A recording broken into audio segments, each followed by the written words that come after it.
October 3rd, 1944, 2:17 a.m., Peenemünde Army Research Center, Germany. Dr. Werner von Braun stood in the control bunker, his eyes fixed on the oscilloscope screens glowing green in the dim light. Outside, the Baltic Sea breeze carried the smell of diesel and ozone. 30 miles away, a steel cylinder 46 feet long and 5 feet wide rested on a concrete launch pad, its nose pointed toward the stars. This was not a V-2 rocket, the weapon von Braun was famous for. This was the A9/A10 Ramrakete, which is called Space Rocket, a two-stage vehicle designed to climb beyond Earth's atmosphere and touch the edge of space. At 2:20 a.m., von Braun nodded to his lead engineer. A switch was flipped. A roar shook the bunker. The Ramrakete lifted off, trailing fire and smoke, and vanished into the night sky. For 83 seconds, the oscilloscopes tracked its ascent. Then, the signal went silent. Von Braun's hands tightened into fists. Had it failed, or had it succeeded beyond their wildest dreams? The story of the A9/A10 Ramrakete begins in 1938, when the German Army's Weapons Office, Heereswaffen, commissioned von Braun's team at Peenemünde to explore long-range atmospheric and extraterrestrial flight. By then, von Braun had already made a name for himself with the A4 rocket, later renamed the V2, which could reach 200 miles and carry a 2,200-pound warhead. But the Army wanted more. They wanted a rocket that could fly farther, higher, and eventually carry payloads beyond Earth's orbit. Hitler, obsessed with German technological supremacy, approved the project in 1940, allocating 12 million Reichsmarks, equivalent to $250 million today, for development. The goal was clear: build a rocket that could reach the Kármán line, the 62-mile boundary marking the edge of space, and return safely to Earth. It was a bold ambition, even for a team that had already revolutionized rocketry. Von Braun's team, which included 400 engineers and physicists, began by addressing the core challenge of spaceflight: escaping Earth's gravity. The V-2 could reach 50 miles, impressive, but not enough to cross the Kármán line. To go higher, the team designed a two-stage system. The first stage, A10, was a massive booster powered by 4 liquid fuel engines burning ethanol and liquid oxygen. It would lift the second stage, A9, to 25 miles, then separate. The A9, a smaller rocket with a single engine, would ignite next, climb the remaining 37 miles to the edge of space. Unlike the V2, which fell back to Earth as a ballistic missile, the A9 was equipped with small control wings and a parachute system to ensure controlled descent. It could carry a 600-pound payload, either scientific instruments or, in a military version, a small bomb. The A-10 booster was the first major hurdle. Its 4 engines needed to generate a combined 250,000 pounds of thrust, 5 times more than the V2 single engine. The team repurposed V2 engine designs, scaling them up and reinforcing their combustion chambers to handle higher pressure. They also added a thrust vectoring system, small vanes in the exhaust that could steer the rocket mid-flight, a critical innovation for stability at high altitudes. Building the A-10's fuel tanks was another challenge. The booster needed to carry 22,000 gallons of ethanol and 33,000 gallons of liquid oxygen, enough to power the engine for 90 seconds. The tanks were made of thin, high-tensile steel, welded with precision to avoid leaks. A single flaw could cause an explosion on the launch pad. The A-9 upper stage was equally complex. Its engine was a modified V2 engine, stripped down to weigh 1,200 pounds, half the original weight. It carried 3,000 gallons of fuel, enough for 60 seconds of burn time. The stage's most innovative feature was its guidance system, a gyroscope linked to a radio signal from Piedmont, which corrected the rocket's path every 10 seconds. This was a vast improvement over the V2's primitive guidance, which relied on pre-programmed gyroscopes and often missed targets by miles. The A-9 also had a heat shield made of asbestos and aluminum, designed to protect the payload from the 1,200-degree temperatures of re-entry. Construction began in 1942, but progress was slowed by Allied bombing raids. Piedmont was first targeted by British bombers in August 1943, destroying 40% of the facility's workshops and killing 73 workers. Von Braun's team was forced to relocate part of the project to an underground facility in the Harz Mountains, a former salt mine converted into a rocket factory. The mine's narrow tunnels made assembling the A-10 booster difficult.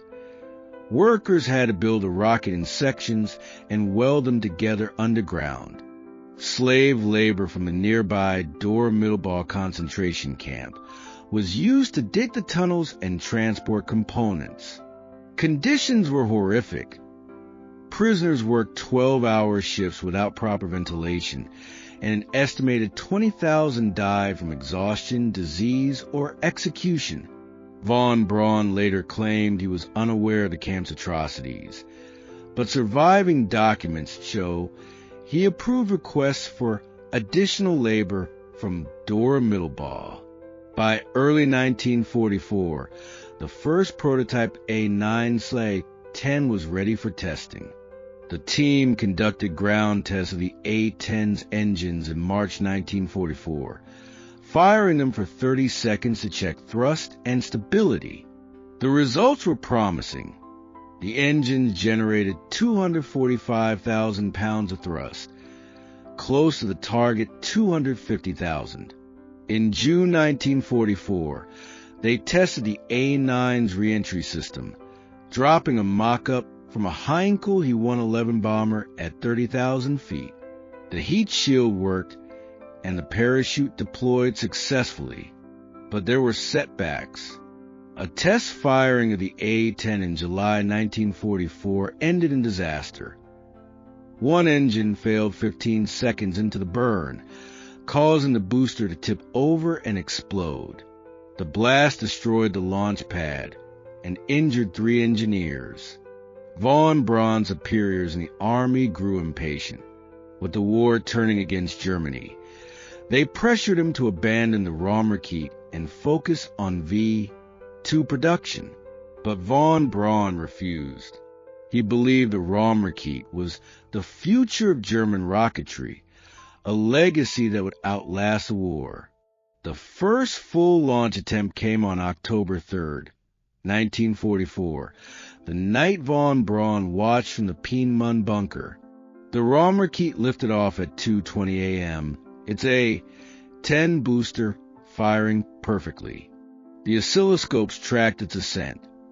10 miles at 30 seconds, 20 miles at 60 seconds, 25 miles at 80 seconds. At 83 seconds, the A-10's engines shut down as planned, and the A-9 upper stage separated.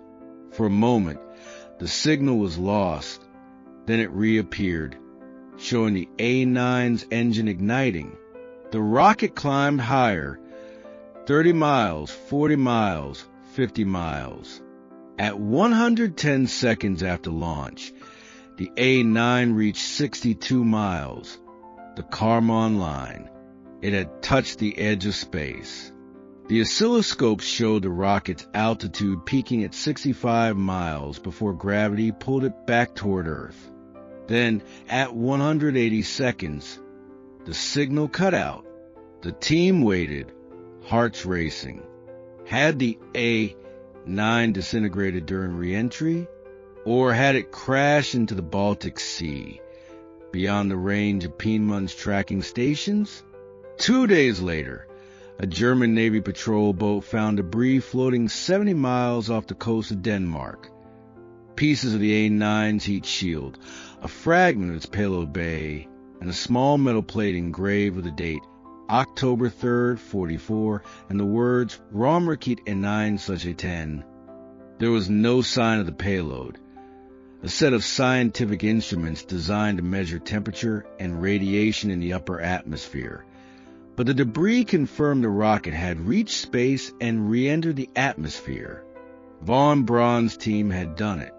They had built a rocket that touched the edge of space. 2 years before the United States or the Soviet Union would achieve the same feat. But the victory was short-lived.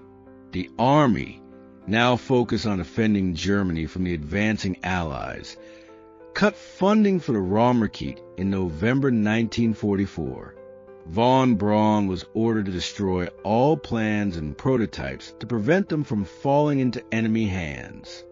On January 27, 1945, he supervised the destruction of the remaining A9/A10 components, including a second prototype that was 70% complete. The team's notes and blueprints were burned or buried in the Harz Mountains. Von Braun later recalled the moment in his memoir. "We watched our life's work go up in smoke. The Raumrakete was not just a rocket.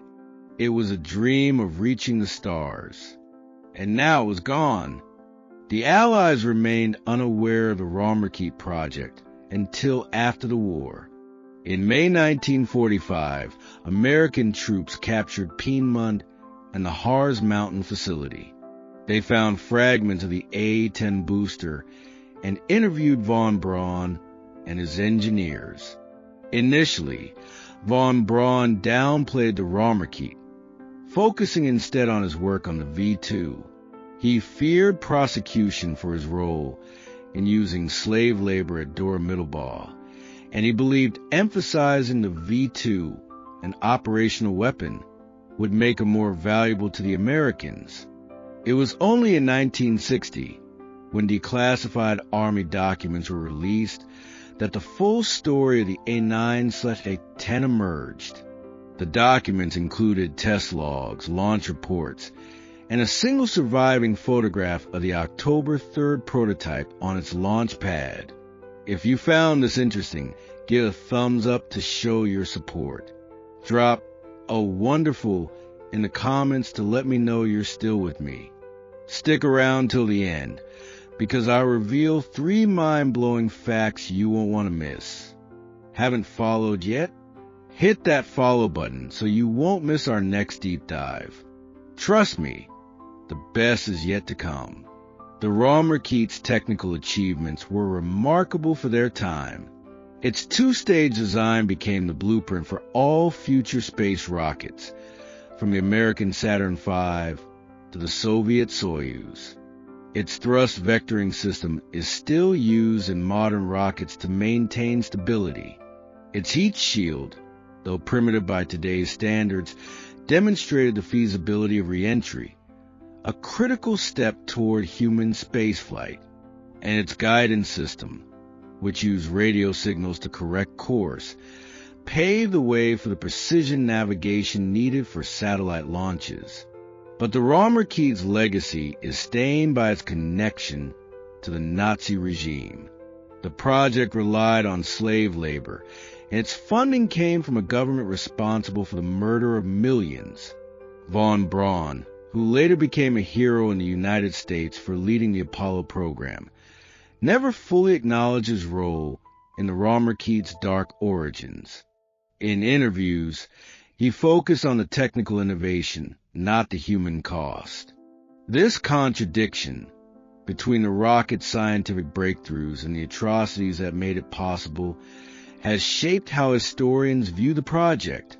In the post-war years, the Raumrakete's influence was felt indirectly.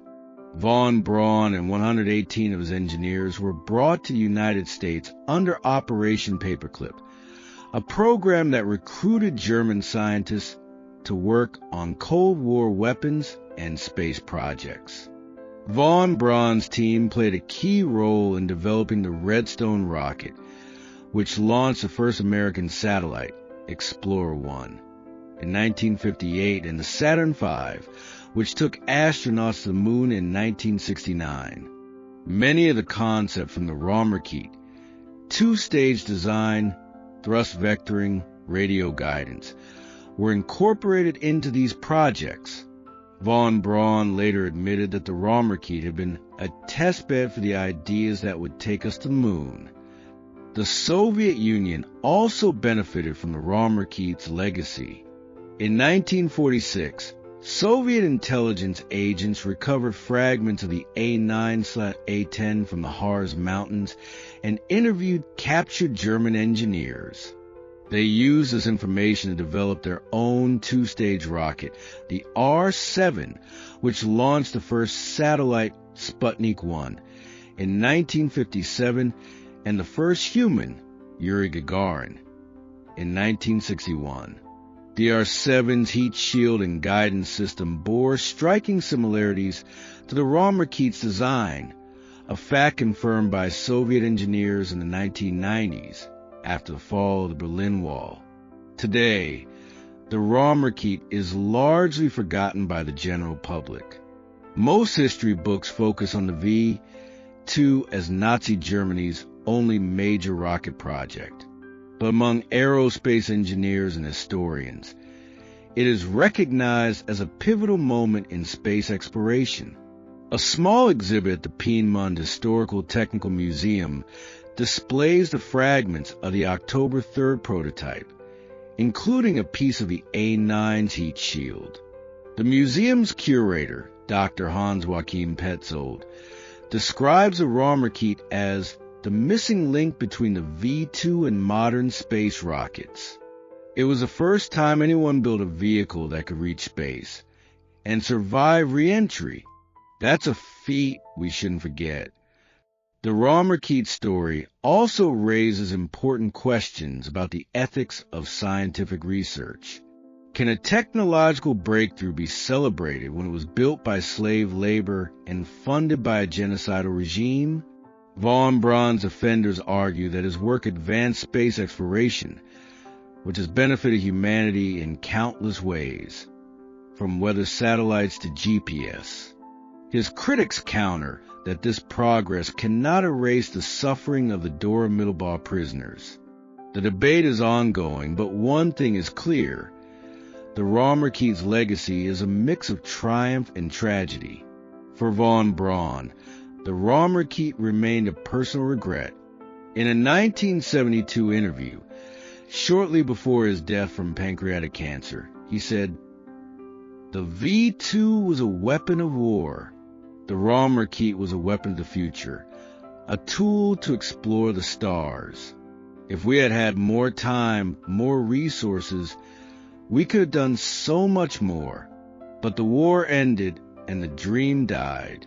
Still, I like to think that somewhere in the rockets that take astronauts to the moon, the Raumrakete lives on." The October 3rd, 1944 launch of the A9/A10 Raumrakete was a moment of both scientific achievement and moral failure. It was the first time a human-made object reached the edge of space, a milestone that would change the course of history. But it was also a product of Nazi Germany's desperation, built on the backs of prisoners and designed to serve a regime that sought to dominate the world. The Raumrakete did not win the war. It did not make Germany a spacefaring nation. But it did prove that space flight was possible, a dream that would be realized decades later by the same engineers who had worked on it in Piedmont, now serving the United States and the Soviet Union. Today, when we watch rockets launch satellites or carry astronauts to the International Space Station, we are seeing the legacy of the Raumrakete. Its two-stage design, its thrust vectoring, its guidance system, all of these innovations began in a German bunker in 1944. The Raumurket was a forgotten rocket, but it was also a foundational one. It was the first step toward the stars, taken by a team of brilliant engineers who worked for a terrible regime. And in that contradiction, it tells us something about the history of space exploration, that even the greatest dreams can be born from the darkest times. The edge of space is a lonely place, 62 miles above Earth, where the atmosphere thins and the stars become bright enough to see in daylight. On October 3, 1944, a Nazi rocket touched that edge, then fell back to Earth. It was a brief moment, but it was a historic one. It proved that humans could reach beyond our planet, and that even in the midst of war, we could dream of something greater. The Raumurket may have been forgotten, but its impact will be felt as long as we reach for the stars.